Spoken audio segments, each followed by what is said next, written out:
I'm Ezra Klein. This is The Ezra Klein Show.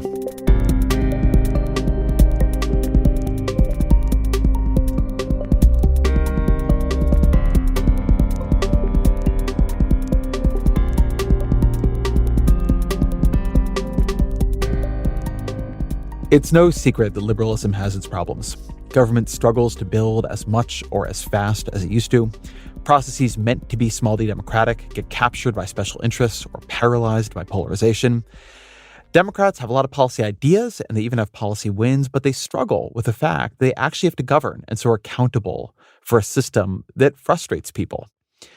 On the other side, MAGA conservatism, which has pretty fully taken over the Republican Party at this point, it doesn't have much in the way of consistent policy ideas. It doesn't take responsibility for the system. And that is one place, not the only place, but one place it gets its power. It's able to voice a frustration people have with a government they don't feel like they have a voice in. The two often seems to work only for elites or for somebody who isn't them. But there are ideas out there for how liberalism can break out of this stalemate. Some argue for a liberalism rebuilt around outcomes, around making government able to achieve what it promises. Others emphasize directly addressing historic injustices, bringing in groups who have been left out as a way of restoring legitimacy. But Danielle Allen's idea is a bit different. Allen is an important political theorist and classicist who's tried to turn theory into action. She actually ran for governor of Massachusetts. She's used her perch at Harvard to help build these huge and really unusually diverse and interdisciplinary working groups on COVID policy, on tech policy, on democracy. And now she runs a group, Partners in Democracy. And Allen's vision, which she puts forward in her new book, Justice by Means of Democracy, and yeah, I know I'm saying democracy a lot. Allen's vision is something called power-sharing liberalism. To her, one mistake liberalism has made has been that it is willing, again and again, to deprioritize political equality in favor of material redistribution. But she thinks renewal isn't going to come from people just getting more from government. They're going to have to be more full participants in government. And that's going to require fundamentally overhauling the system. And maybe more than that. It's going to require potentially constructing entirely new possibilities within it. To quote Allen, representation as designed cannot work under current conditions. We have no choice but to undertake a significant project of democracy renovation. So what would that look like? As always, my email, EzraKleinShow@nytimes.com.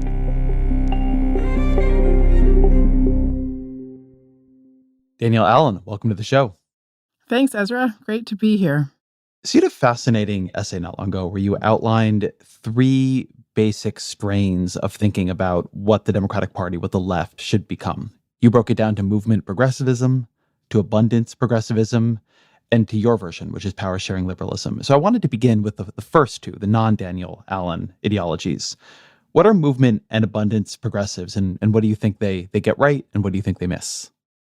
So movement progressives have done really extraordinary things, energizing young people, building inclusive coalitions, intersectional coalitions, and really calling out the problems in our contemporary economy. So there's a lot of good there. Who are they? So there'll be familiar people, the Squad in Congress, for example, in various ways. I think Black Lives Matter feeds into movement progressives, but certainly AOC is a sort of standard bearer. And absolutely the sort of Green New Deal perspective has had a lot of the movement progressive energy associated with it. So then you have abundance progressives, which I'll note that I'm very associated with that set of ideas, but you're responding to it here, I think, to a version proposed by Misha Chellam, who is somebody who is in California and is a political reformer, and you're responding to an essay of his in your essay. So how do you understand abundance progressivism? So abundance progressivism wants to get stuff done. So they have been frustrated with what they see as sort of movement progressives tying things up in identity politics, seeking perfection as opposed to pragmatically achieving near-term solutions. In addition, they have a very different model of the economy. So as you've been writing about sort of a model of the economy based on supply-side progressivism, activating production, activating supply, not letting things get tangled up in regulation and so forth, even when those regulations are for good justice purposes. So in that regard, they are less statist in their orientation than movement progressives. They're also very technocratic. They tend to have a real focus on expertise and policy solutions.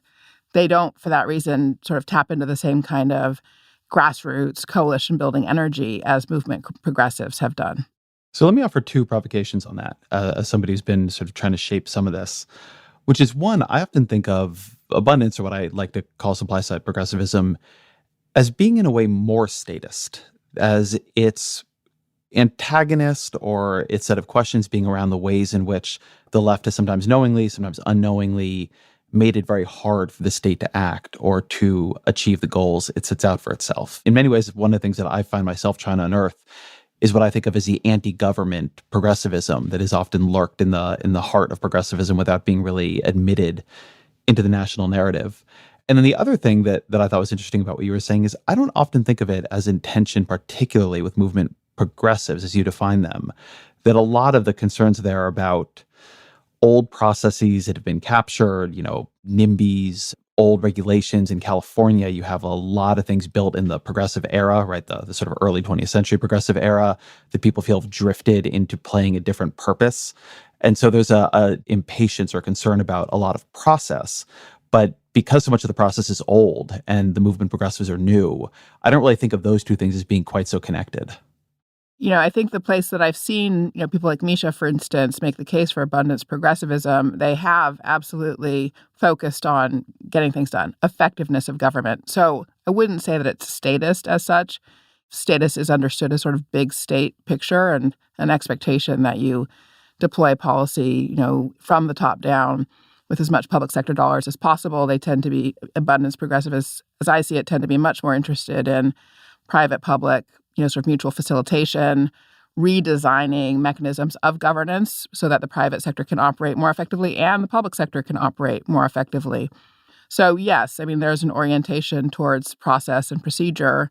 And, I think, again, just drawing on Misha's criticisms of movement progressives, I think that's a place where he sees insufficient, and he and others see insufficient attention to that question of process, what it takes to get things unstuck, to undo capture, as you put it, that's accrued over time.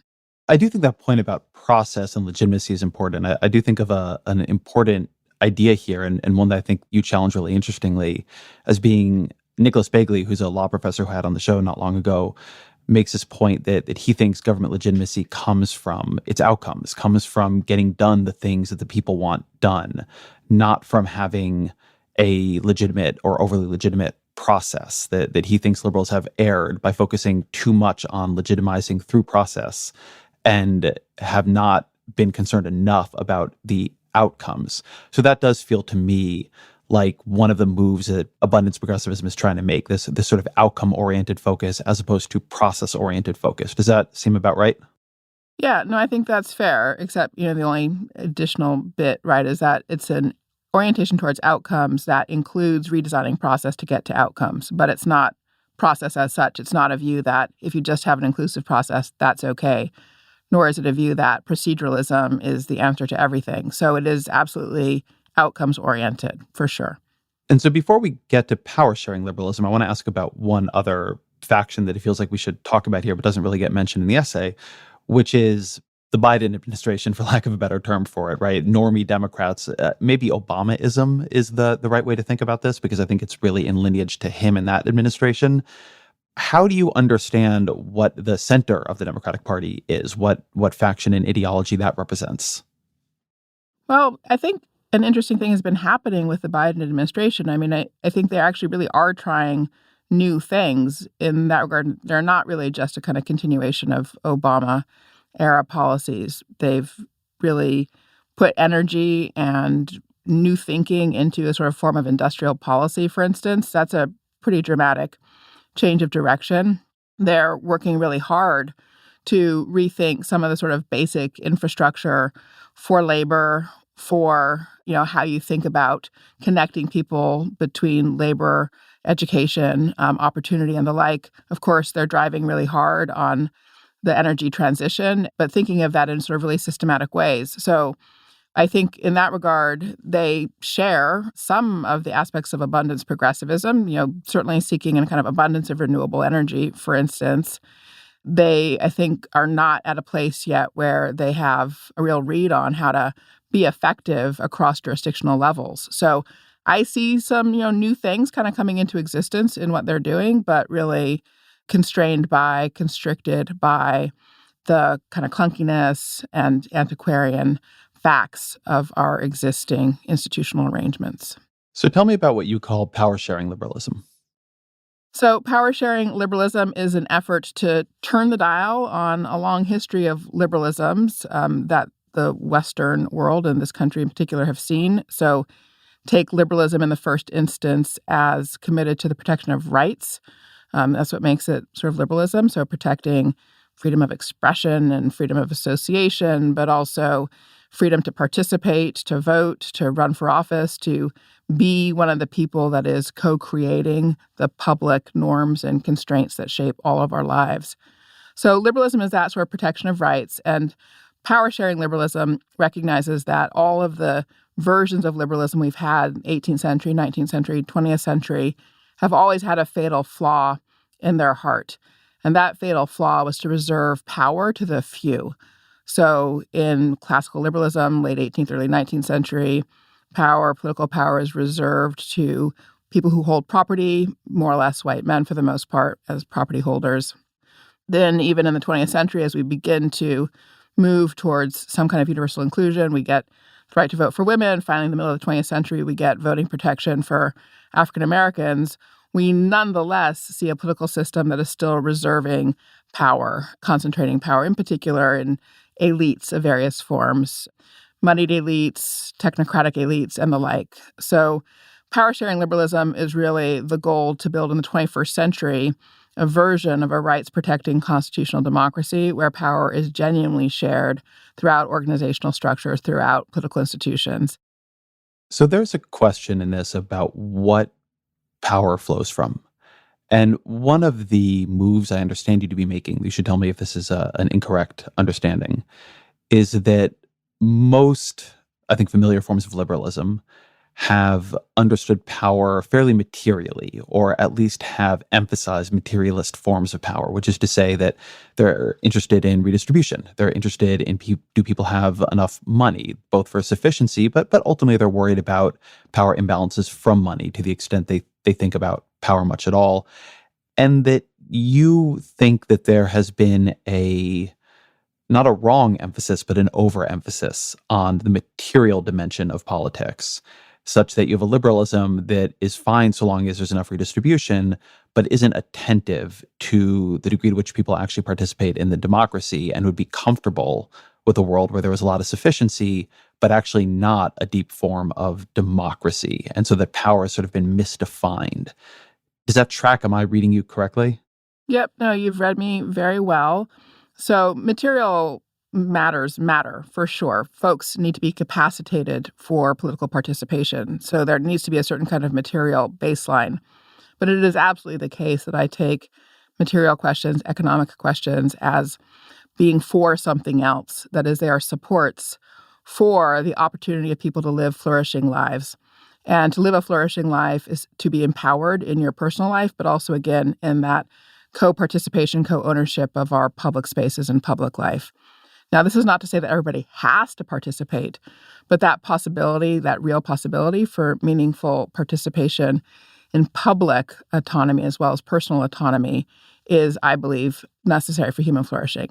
And yes, I think that our approach to focus on, GDP as the measure for all well-being, and then we take GDP and we redistribute it as needed when the economy itself is not spitting out egalitarian results, actually misses a core element of human well-being.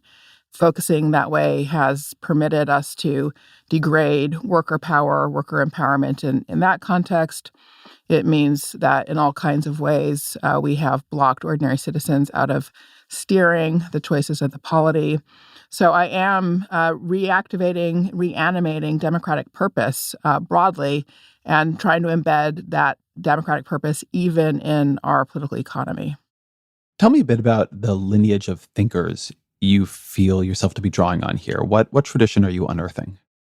So that's a great question and kind of a beautiful one. And, another person you should have on is somebody named Melvin Rogers, who is at Brown and has a great book coming out. But it's a beautiful book about the history of African American political thought in the 19th century. And what this book does is sort of unearth a treasure trove of ideas and thinking that have been really obscured in our traditional narratives about the history of political philosophy. So basically, the traditional narrative in the 1700s into the early 1800s, you have an approach to thinking about freedom and equality and the like that goes by the name of republicanism. Small r doesn't invoke the political party. What it means is it's a conception where well-being flows from that public participation and not merely from what we do in our private lives. And then in the early 19th century, that sort of smaller Republican view gets replaced by the sort of classical liberal view where it really is about our private lives. We want to be left alone, pursue our own business, accumulate wealth, do what we want to do with our wealth. And that's it. Like that's where well-being comes from. Sort of the public participation side doesn't really matter very much. And so the sort of traditional story is that that kind of liberalism just sort of washed away that smaller republicanism, and sort of that's what we've had ever since. But in truth, African-American thinkers throughout the 19th century, fighting enslavement, then fighting the failure of Reconstruction, fighting Jim Crow, have always maintained commitment to the notion that power needed to be shared, that the fundamental flaw in the American political system was the fact that power was not shared. So in that regard, what I've done in my book is really take the sort of traditional picture of liberalism and flip it and say, actually, look, you've gotten the sort of picture of justice completely wrong because you haven't taken power seriously. And if we start by taking power seriously, if we start by recognizing that sharing power equally is the necessary foundation for human flourishing in a democratic society, well, then you actually get a different theory of justice. So I think that book is called The Darkened Light of Faith, Race, Democracy, and Freedom in African-American Political Thought, and comes out in September and does look great. It's brilliant. But I do want to hold on this question of power, because even having read a bunch of your work on this, I feel like it is still a little bit opaque to me. So you think of more traditional democratic socialist liberalism or labor liberalism, and in the old, you manage what you measure. I understand what those measures are. The poverty rate, or to be more precise, maybe the supplemental poverty rate that takes into account government transfers, because I'm a nerd. The median wage numbers, the unemployment rate, health insurance rates. What are the measures of power for you? The measures of power for me do flow from the political sphere. And in some sense, they're not surprising. They are things like the right to vote, but they're also things like the right to run. Is that actually activated? Who's able to use it? Who from what kind of backgrounds is running for what kinds of offices? Who's holding which offices? And then also what I sort of refer to as the right to see and shape your community. I've started a new organization called Partners in Democracy that is sort of built around those three categories and indicators for them. And if you take Massachusetts as an example, what you'll find is that the right to vote in the sort of actual activation of it is very maldistributed. It is highly skewed towards property holders in Massachusetts. People who rent are much less likely to vote. I mean, the disparity is really quite extraordinary. We have a huge housing crisis in Massachusetts, as you know. I take there to be a direct connection between the fact that the electorate itself, the activated, participating electorate, is skewed to property owners, and the fact that we are not addressing the problems that face those who rent in the state of Massachusetts. So those are the kinds of metrics that you can point to. And across any given domain, whether it's the political domain or organizational domain, it is a question literally of sort of who is sitting in seats of power, and then also how are decision-making mechanisms actually structured? Are they allocating power in ways that tap into the sort of voices of all those in the community or not? So one way it seems to me you could try to decompose some of this is to think about, and I'm sure I will miss categories here, but there's participation, right? How many people are voting? There's representation. How representative are the people who sit in power? And for lack of a better term, maybe depth or democratic depth, because participating through voting and participating through regularly going to community or local meetings and participating through deliberative democracy structures that we have not yet set up, those are very different. I mean, you can have a pretty thin level of participation just because you show up to vote in biannual elections. And that's sort of different, I think, than really being part of steering the ship of state. So can you go through a little bit more depth on those? Because I kind of don't buy that if we got, the voting percentage up just a bit or even quite a bit, if we did, universal mandatory voting as they have in some countries or compulsory voting, that would really solve your problem all that deeply. Right. No, I mean, I wouldn't put everything on that by any stretch of the imagination. So, I mean, it really is across all sectors of civil society and political institutions. So, take the media as an example. The question of who shapes the agenda for what stories get published, which perspectives or points of view make it into our shared narratives, that formation of the kind of horizons of our cultural imagination is another way in which power is distributed. I have a student named Justin Pottle who's written a great dissertation and is working on a book on exactly this and the way in which we ought to actually be sort of reorganizing some of the infrastructure for our media ecosystem with a view to achieving that full inclusion of voice and perspective. The agenda that sort of populates our different decision-making steering bodies, sort of flows from that media ecosystem. So all of that matters. When you look at any given sort of process of policy development, you sort of take COVID as an example, right? You have people sitting in private institutions, corporations, universities, making decisions, advising policymakers, really without much input or engagement from those who are most powerfully impacted by the policies that they're pursuing. And I do think when you look at sort of basic research design in universities, you can have a different approach to how the research agenda is developed. And there are people who are starting to build out co-designed research agendas, really digging into the question of, like, well, what are the actual problems people in a specific place want to solve or need to solve? And then how can researchers work with those folks in a specific place on developing the necessary research agenda? You change that kind of thing. That is a reallocation of power, and a lot flows from that.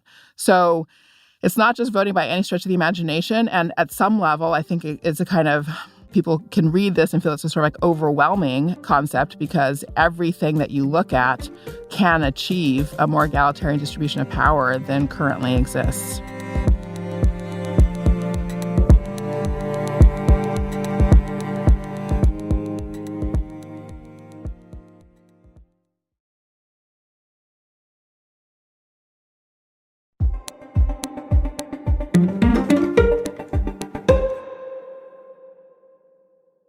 So in your essay, a critique you make of abundance progressives on the other side is for assuming, quote, there's a trade-off between modes of decision-making that are responsive and representative and getting stuff done. And I think they might say these modes of decision-making are not responsive and representative.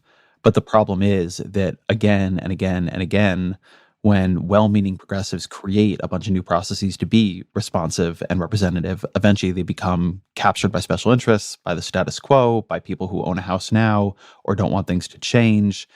And they do, in fact, impede getting stuff done. And they do, in fact, make government less able to get to the outcomes that it is promising people or that is wanted from people. So I'd like to hear you answer a bit of that criticism in terms of what power sharing liberalism might create. What about the worry that adding on a lot of consultative process, given that that requires knowledge and interest and time, and a lot of people just don't want to be that involved in government, ends up being a boon to those who have a reason to use those processes, and it ends up as another thing that gets captured by the powerful? Sure. So I'm going to break that into two questions. I mean, I think you asked a question about capture, and you also asked a question about consultative processes. And of course, you linked them, but I think there are two distinct issues there. So on the subject of capture, for starters, there's this great essay from the early 20th century by sociologist Michel about the iron law of oligarchy, right? And he makes the argument that every human organizational form everywhere in history over time has always tended over time to oligarchy, to capture. And I take that to be basically right in an important way. with the result that the work of democracy is to continuously resist capture. There is no end of history. There is no state of rest for democracy. Democracy is the work of resisting capture by powerful interests and restoring power sharing, just sort of over and over and over again. So we have to do work to introduce new governance mechanisms in the place of those that are not working. Now, this doesn't always have to mean consultative process exactly. I mean, I think one of the things that is exciting about the time we now live in is there's lots of room for experimentation with alternative approaches to decision making. So there's a great experiment that's unfolded in the Colorado legislature recently, where the legislature used what's called plural voting to prioritize areas of legislative concern. So this is a voting method where, everybody gets, let's say, 100 ballot points when you start out, and you can vote one ballot point. You can put one vote on a thing you care about, or if you really care about it, you could put all 100 on that thing. So, every vote, that you're going to place on something, you have to sort of pay more for. So your first vote costs you 1 ballot point. If you vote for something twice, it'll cost you 4. If you vote for it 10 times, it'll cost you 100 points, right? So it's a sort of squared function there. And what that does is mean that when people are indicating their preferences, if they feel something very intensely, then they have to sort of sacrifice any kind of engagement on something else. And so it produces a much clearer sort of mechanism for sorting out intensity, for really requiring people to make choices, to make sacrifices, to prioritize and the like. And people who are using this mechanism are finding it very productive, and then productive as well for the sort of ensuing discussions about what should be done. So I think that that's a kind of really neat mechanism that comes out of thinking in game theory and economics. It's also the case that new tech tools, even including AI tools and so forth, will afford lots of possibilities. We will have lots of ways of clarifying more efficiently, what some kind of common ground points of view are. I'm sure you know about the experiments in Taiwan with the Taiwan platform, which can take highly contentious issues and help people more quickly see it's a sort of really rapid process of social discovery to see where the potential points of agreement or solution are. So I think, it's not a matter of using consultative processes as we've known them for the last 40 years or something like that. I think this is a time for very serious innovation.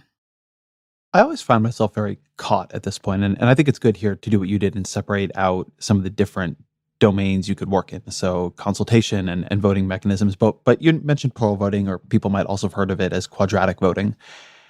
And maybe I am being dim about this, but a critique you make in this case of the abundance progressives is that their fundamental failure is technocracy. Their fundamental failure is this belief that the experts can get together into a room and make good decisions, and that those decisions will be legitimate, and that is the way you should govern. And I think that's actually a quite true critique of at least many people in that space. But I think that there is definitely a form of technocracy that afflicts the conversations about democracy and governance, where people keep proposing what are, I think, just truthfully, ever more complicated ways of voting, when you're beginning to give people an allocation of ballot points that then, as they allocate more of them, it goes up by the square, so they're spending their ballot points more quickly. It's not that you can't imagine a way of simplifying that through a front-end calculator system, but it is a little weird. And I think places where we've seen people try things that are not even quadratic voting, but simpler. So there have been experiments with things that go by names like democracy bucks, where we actually give people a voucher.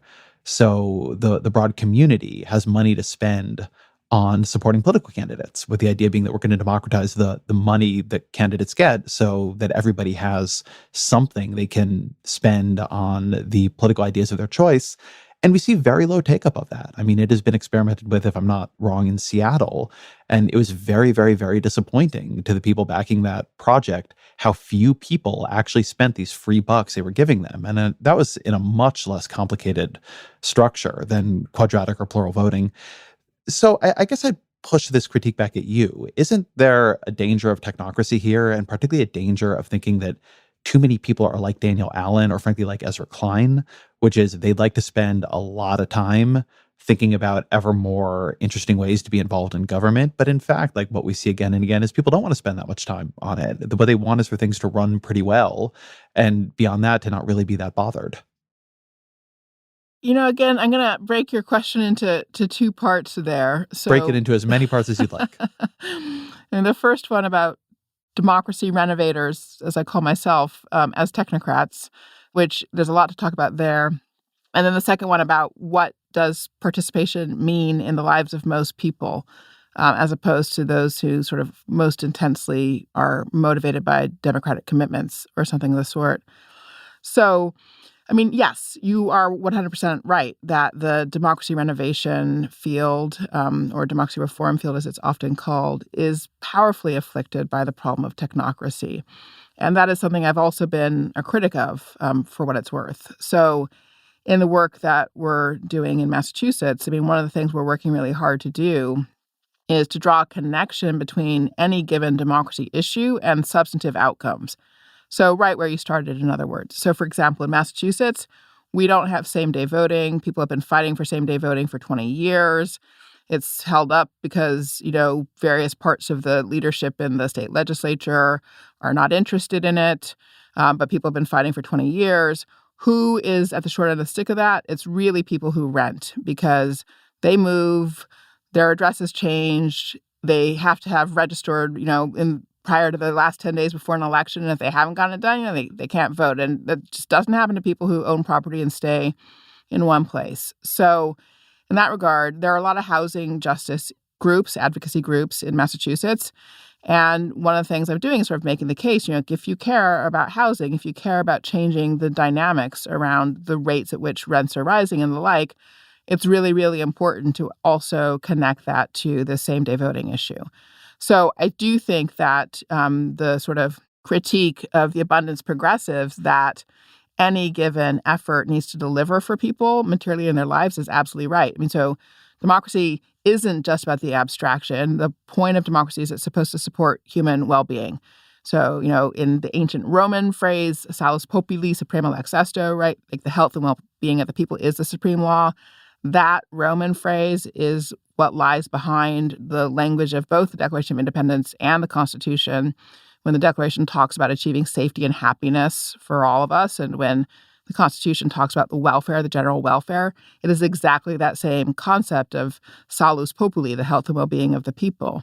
So democracy has to deliver for that, for sure. And all those metrics that you started with are absolutely still pertinent. But the question is, getting to them depends on another set of metrics, which is about how power is distributed. So that's where, you cannot get to an understanding of the connections between the material things that people need or need to see changed and the power distributions without letting people talk from their own lives, from their own experiences about the barriers and hindrances they see to what they're trying to pursue. So I believe that approach to thinking about the relationship between power and material outcomes gets you out of the technocratic way of thinking about democracy. So that's sort of thing number one. And then thing number two on the subject of, lots of people don't really want to have to spend their time participating. I think that's largely true. However, you can feel safe doing that only if you think that the folks who hold power are in some sense kind of loosely connected to you by some sort of tie of affinity or the like. So the less well you actually feel represented, the more you are, in fact, going to want to participate. So that really matters then, that those people who are not so well represented or don't feel safe, given sort of who's in leadership in a particular organization or political space, got to have access to that path to power. So that's really what the story is here. And I will say, too, just from, sort of grassroots work that I've been doing, a lot of people feel shut out. A lot of people feel like they don't have access to voice and choice. And that is not just instrumentally problematic for them. It is problematic at an existential level. It afflicts and undermines a sense of dignity. It afflicts and undermines a sense of freedom. So I guess I would just caution against underestimating the importance of the genuine experience of empowerment and freedom in people's lives. But it actually strikes me there's a tension between the two sides of that answer you gave, that side of outcomes and that side of representation, feeling safe with the people who are in power. So if you think of power sharing liberalism as the liberalism is doing something important there, that it is actually speaking to, what we think of as liberal outcomes, liberal ideas of justice, a lot of people really, really, really don't want that. And I mean, I'm not telling you obviously anything you don't know here, but you are going to have people win elections. And one thing that has been striking to me in American politics over and over again is how unsafe, as we hit higher levels of polarization and enmity, people feel, even with fairly banal, moderate, modest members of the other side. I mean, there are many Republicans, particularly MAGA Republicans, who find Joe Biden like genuinely horrifying. Like they really, really, really don't like that guy. The reaction against Barack Obama, who is, I think, about as pluralistic and open a major politician as we've had in national office, in my lifetime at least. In response to him arose Donald Trump, arose the entire Tea Party and MAGA movements. So I think I'm skeptical that you can find that kind of safety within a system where there really are winners and losers in a divided polity. I guess maybe you can reassure me on this, because what I see is a lot of evidence that anybody will become demonic to the other side, even if they actually do make a good faith effort at trying to absorb more opinions. And I'm not sure a process fix can open us up beyond that. So in my book, Justice by Means of Democracy goes well beyond process, right? There's a different vision for political economy. There's a different vision for how we think about culture work and society and the like. And so, I think you're describing our present conditions quite well, but I don't think that our present conditions show us the limit of what's possible for human beings seeking to build free self-government for free and equal citizens. So the short of it is that to have the sort of power sharing that I'm talking about does require the set of stable norms and guardrails, the kind of things that, Dan Ziblatt and Steve Levitsky talk about in How Democracies Die. So instead of getting rid of those norms and guardrails, mutual forbearance, toleration, you do not prosecute the war till the last person is dead. It's rather, it's not winner take all, it's winner take nothing. Or, at best, what winners get to do is chair the committee, but they do not slash and burn. Like there's sort of set of norms and guide rails that are necessary for a sustainable, durable constitutional democracy. And so if you want freedom, and if you want freedom to last, then we need these norms and guardrails. So then, we don't have them right now. So to your point, that's absolutely correct. We'll give an example of what you're talking about there. Forbearance, tolerance, those are values. But what guardrails don't we have that we should, that you think would make people feel safer? It's not that the guardrails themselves would immediately and directly make people feel safer. The guardrails are about how people make decisions together in legislative bodies. So, for example, Mitch McConnell famously said, coming back into the majority at a certain point, well, winners make policy and losers go home. That is the antithesis of a stable democratic norm. The point of a democratic structure filled with committees is that the losers stay on the committee. So the winner gets to chair the committee, but the loser stays on the committee. And the point should be that there is, in fact, a process that does keep the losers in the mix in terms of some kind of synthetic outcome. We are a long way from that. I am not pretending that we are anywhere close to that at this point in time. But it is that kind of set of norms that can yield a solution space that's not visible just from a simple readout of public opinion polls on a polarized society. And that is what the real work of democracy should be. It's about solution space. It's about creating more solution space. This is where the philosopher Amartya Sen, I think, is really the person who's best articulated this. And, he's got a sort of powerful argument about the value of democracy as really a sort of, knowledge machine, knowledge engine. And he makes the case, it's really notable that if you look around sort of the history of the world, democracies are a form of regime type where they're not afflicted by famines. They're not afflicted by famines because the process of social discovery means that, knowledge moves to decision makers in a fashion that permits course correction over time and does keep broadly a sort of some kind of concept of the public good operating. And again, we have let a lot of the kind of norms that sustain that erode. So I think your questions are fair ones from the point of view of, how could we ever get to a place like the one you're describing, Danielle? Because we're very far from that now. but I don't think we can read out from contemporary realities like what the actual possibilities for a healthy concept of democracy are.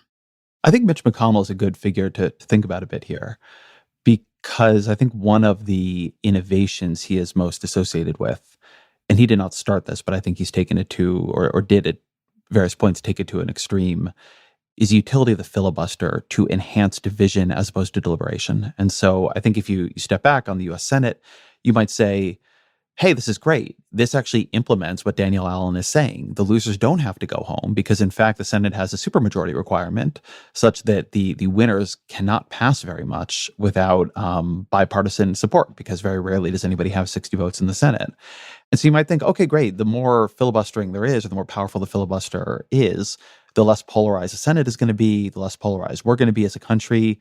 And we've seen the exact opposite, because in practice, it isn't actually valuable or valued or rewarded for the minority party to engage in cooperation. And something I think McConnell understood very, very cleanly is that if he could use methods that were built for deliberation, for slowing things down, for making sure both sides had a say, to simply stop the Democrats in this case from being able to move forward at all, that would make the Democrats look ineffective. It would split their coalition. It would excite his own base.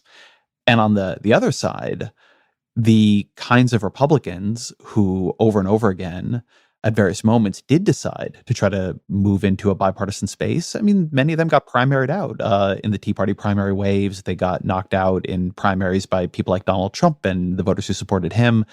I think the theory, this has been a long war for me in American politics, the theory of the filibuster should work.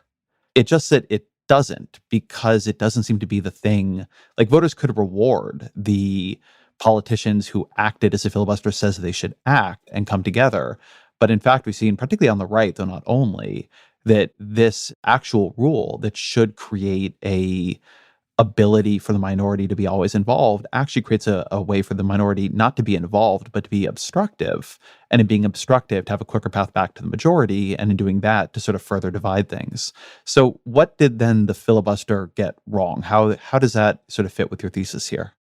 Yes, I would not hold the filibuster up as an example of what I'm talking about. So I share your view about the filibuster, but for a very specific reason that does, in fact, align with my theory. So many people, when you ask somebody to define democracy, will start off by saying, oh, it's majority rule. And that's not actually quite right. Democracy is about equal empowerment across a body of free and equal citizens, and that is achieved through a combination of tools. Majority rule is one of the most important tools, but you also need a variety of minority protecting devices. So you need a whole kind of toolkit, but you have to be balancing them over time. And the filibuster is an example of a mistaken use of a minority protecting mechanism. The mistake about it is to connect it to ordinary legislation. And here there are literally sort of centuries of work on understanding what kind of vote should be used under what conditions if you want to have effective functional government that is doing reasonable processes of social discovery, pulling voices in from the different sides and the like, and synthesizing and so forth. And you use that 50% plus one threshold for most things, for most ordinary contingent legislation where context change and legislation needs to change and so forth. So supermajority should be reserved for things that rise to a constitutional level. So from my point of view, the filibuster is actually a perfect example of the misapplication of a principle of minority protection.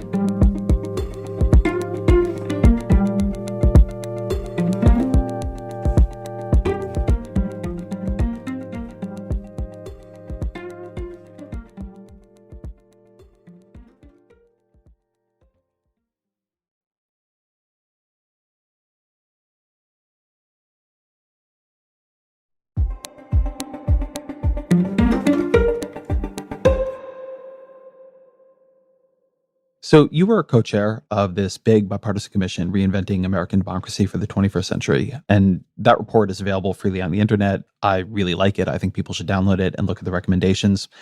But I wanted to talk about the third section of that, if I'm remembering the numbering correctly here, which is to ensure the responsiveness of government institutions. And I would say it's more about deliberative democracy. It's more about ways you could have things like citizens' assemblies and meetings and other ways you could have a thicker kind of participation and advisory role for the public than you currently do. Now, I think it's fair to say that the concern typically about deliberative democracy is it doesn't scale very well. That, you can have it in a New Hampshire town hall meeting.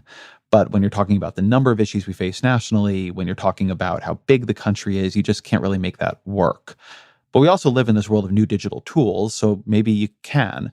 So I'd like to hear you talk a bit about the recommendations of that section of the report. You mentioned sort of the Taiwanese example, which has shown up in a lot of your work across different domains. How do you think about deliberative democracy, and how do you think particularly about digital deliberative democracy and what that might enable?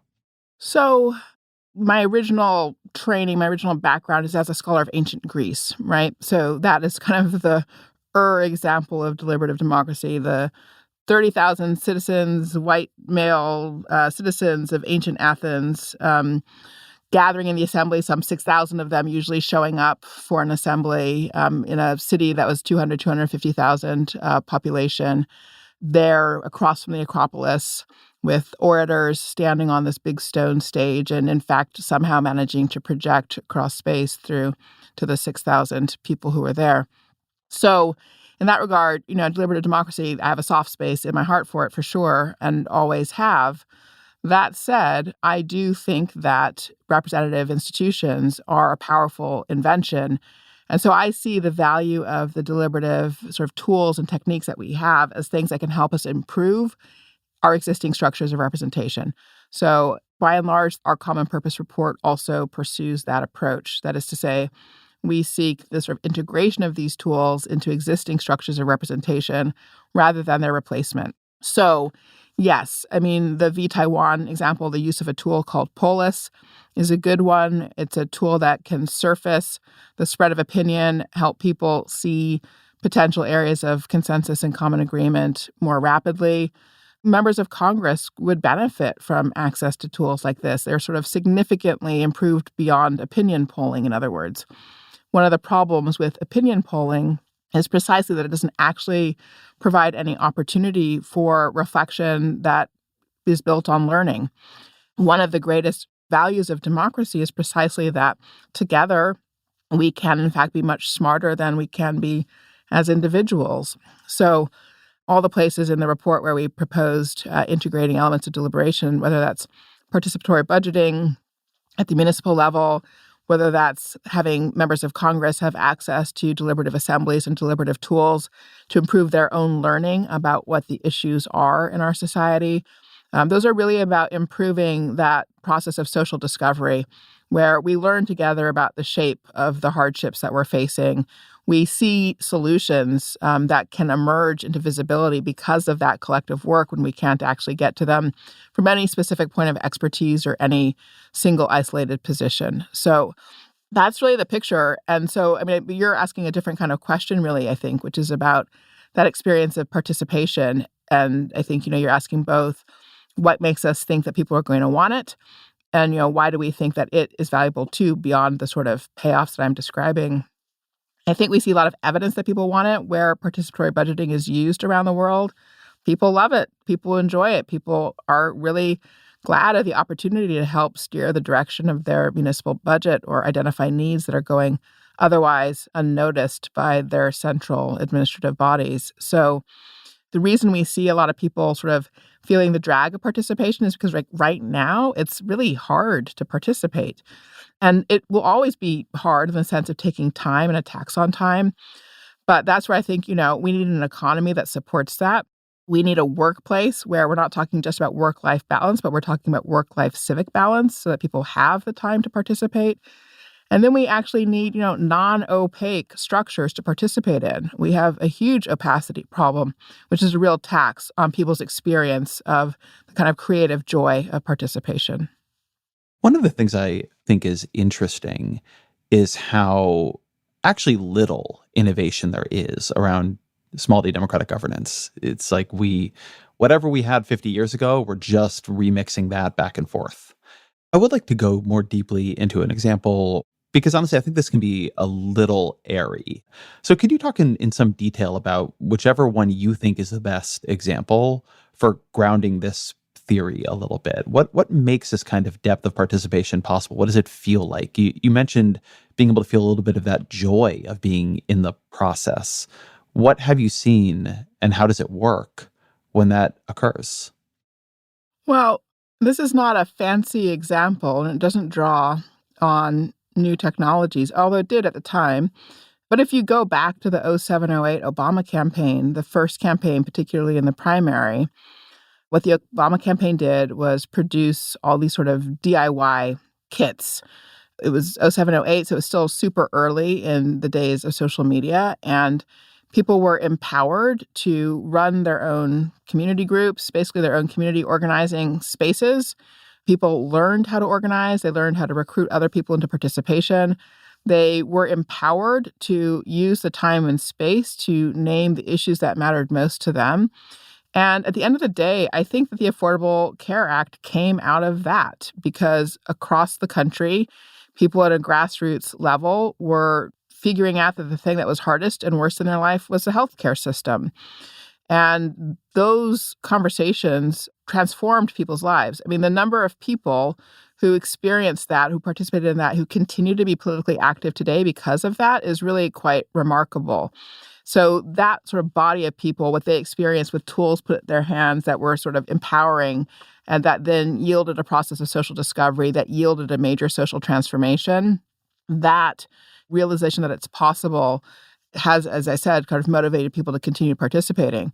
So, as you know, lots of folks were then very disappointed in the Obama administration that that basic aspect of the experience of participation didn't flow through into the pattern of governance.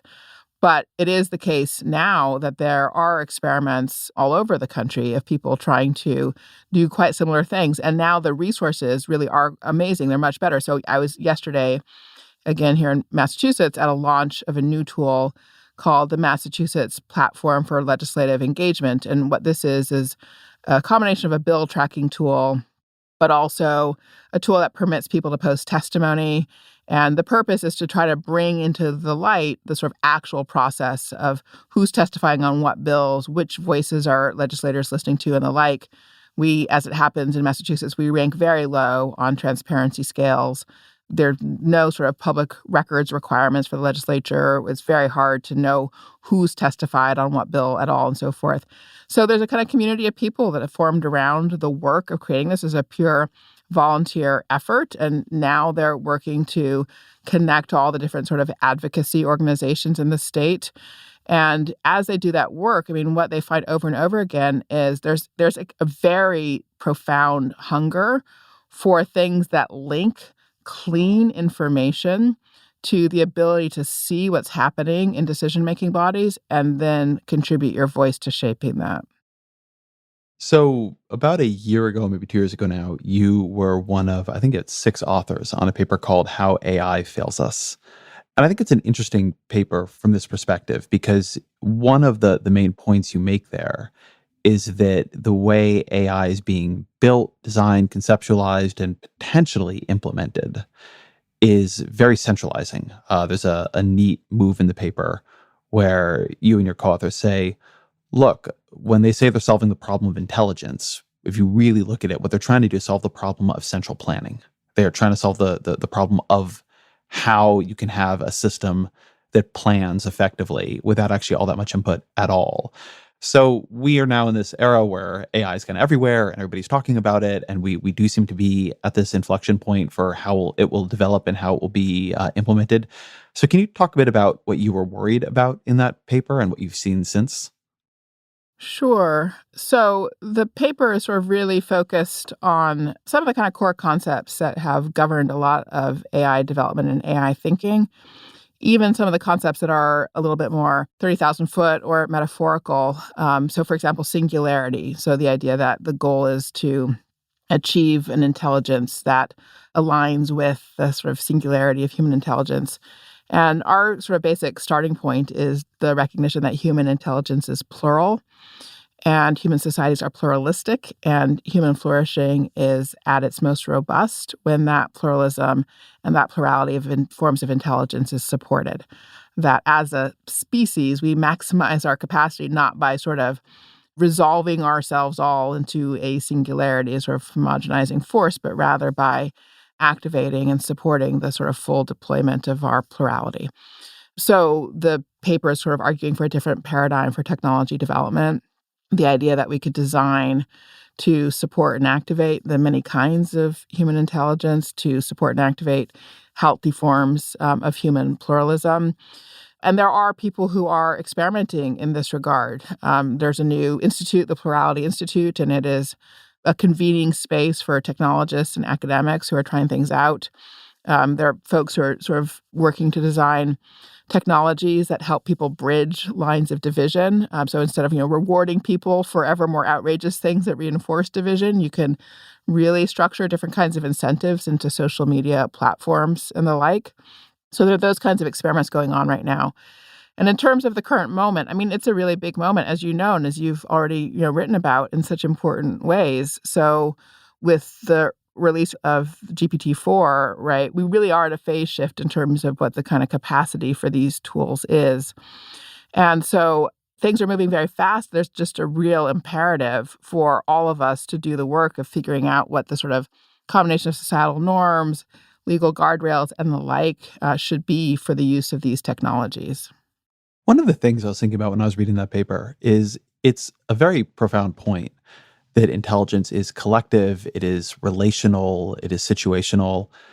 And then I felt like you could also make an argument that particularly large language models being trained on the corpus of internet text, that their vision of intelligence actually is very much collective, relational, pluralistic, in the sense that for good or for bad, whatever they know is this huge inhaling of everything that, not literally everybody, but huge numbers of people have written, have put out. And they're averaging is a little bit too simplistic of a way to put it, but they're drawing connections, correlations, and trying to kind of predict what this collective would say next. So in some ways, aren't these systems exactly what you're calling for? I mean, yes, I think the large language models do have a kind of pluralistic construction for sure. And not only that, but they can do things, they can embody forms of intelligence that are not accessible to us. So in that regard, they are themselves already another yet different kind of intelligence. So we have in that regard, yet another meaning of the kind of concept of plural intelligences. So the question in some sense is really, given that they have that capacity, can we help steer the direction of the development of technologies in ways that support this good feature of human existence? Or will the capacities to accelerate the creation of misinformation, to accelerate fraud, to destabilize institutions and things like that, will that be what leads with these technologies? So that's where we just are at a really kind of critical moment for figuring out what the policy guardrails are. And it's just like the invention of any other kind of game-changing technology, gunpowder, nuclear power, or whatever. I mean, it can do bad and it can do good. And so the question is, how long does it take us as a world at this point, like as an entire globe, to achieve the kind of conventions, structure, and regulation that ensure that this technology operates, primarily in the direction of the good. One of the things I thought was an interesting bringing together a lot of these ideas. So one of your co-authors on the paper, Divya Siddharth, she is now a co-leader of the Collective Intelligence Project, which you're an advisor to. And I was speaking to her the other day, and that they're standing up these alignment assemblies. They're trying to basically build a deliberative democracy platform on which people are going to be able to come together using the tools that have been designed for participatory budgeting and climate deliberative democracy and so on, to try to develop senses of what people want in AI governance, in AI systems. They, I think, have some openings into the major companies right now and are working with them a bit, but have an ambition that this will eventually be used to feed into things that are more publicly created standards. And I thought that was interesting because, if one of the concerns about deliberative democracy is it doesn't scale that well, but actually the way AI is being created is incredibly narrow. I mean, by a couple of companies in a couple of places. It actually seems like a quite promising space where you could have, citizen assemblies that do have a little bit more of a role in trying to create a somewhat more legitimate sense of what people, who go through a process on this would want. I'm curious to hear your reflections as somebody sort of supporting that project. Yes, I think Divya and Saffron's work building out the alignment assemblies is just one of the most important things that's happening right now. So they are using digital tools to build citizen assemblies. They are seeking to build a structure that will provide meaningful public input to key steering decisions that the AI labs are making.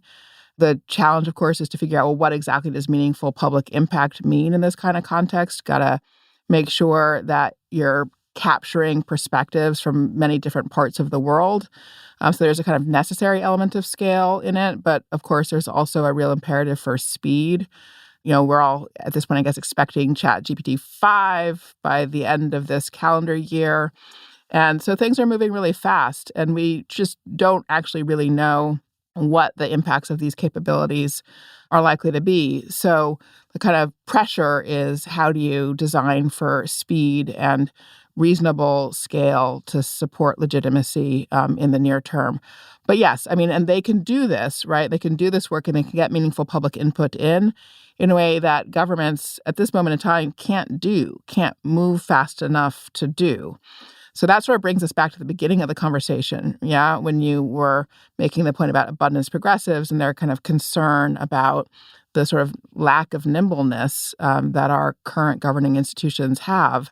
We're feeling the pressure and strain of that now as we seek to grapple with the implications of the really remarkable new models based on the large language learning models.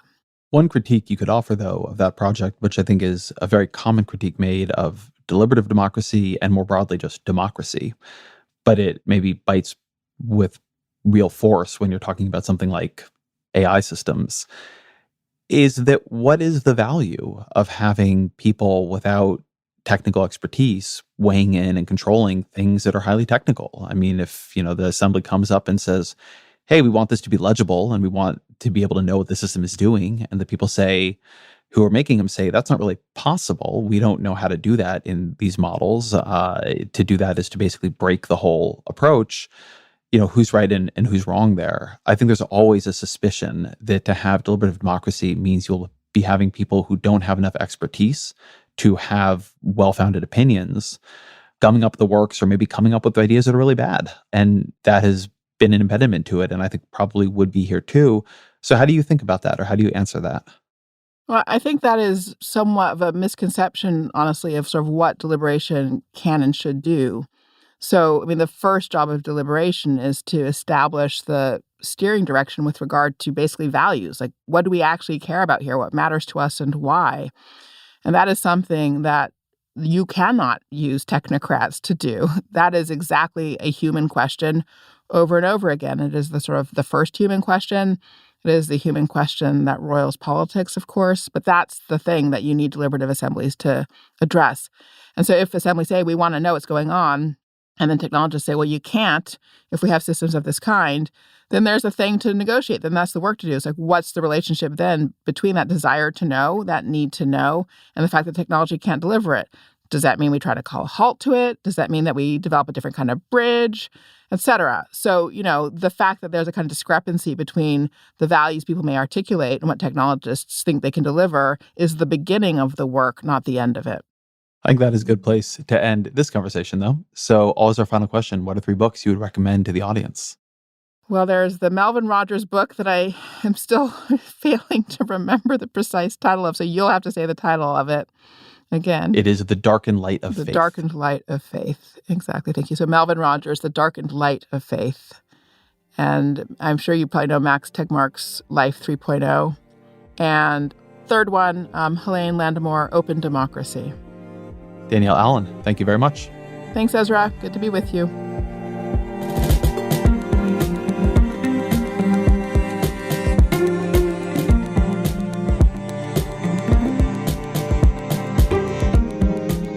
This episode of The Ezra Klein Show is produced by Emma Felgau, Jeff Geld, Kristen Lin, and Roger Karma. Fact-checking by Michelle Harris, mixing by Jeff Geld, original music by Isaac Jones, audience strategy by Shannon Busta. The executive producer of New York Times Opinion Audio is Andy Rose Strasser, and special thanks to Pat McCusker and Christina Samuelewski.